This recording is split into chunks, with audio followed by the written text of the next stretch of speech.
Mbola iara ideran'Andriamanitra amin'ny fipalitsika androany. Atao amin'ny ambonimbony le teko an'Andriamanitra. Zay, zay, eo, sara mideran'Andriamanitra amin'ny fipalitsika. Fantatro fa maro tokoa ireo hira tsy afaka ambavanao. Fantatro fa maro tokoa ireo hira tsy afaka ambavanao. Maro izy. Ao ny manentana antsika rehetra mba ilalao hoe nefa sawa vadiko ny ahe ka tsy mba atakatiko ny any hafa ka nahira inona anohanana fahatsarana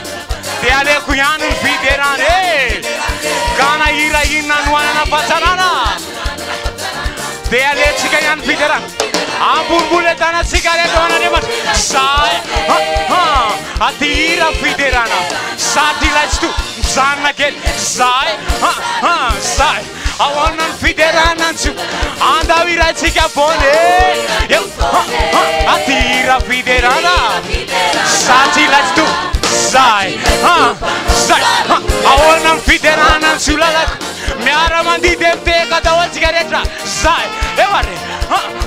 zay zay zay zay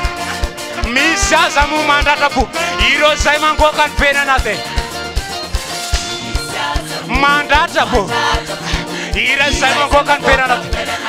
ira mpity zay mavo kanefa de bebity zato bebitade anefa sawafadikony a ka tsy mba atakalokony aty fiderane anohanana fahatsarana ka nahira inona anohanana fahatsarana dia aleko ihany ity fiderana atavy ambonimbony zay tananao an'Andriamanitra zay zay aty hira fiderana satria ilay tsy to mijanona kely zay zay ahoana ny fiderana tsy andao iratsika foana ny fiderana an'Andriamanitra zay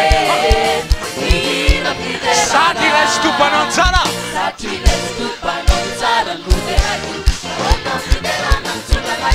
ilay tsy tompanao tsara noderako ahoana ny fiderana tsy lalako e miara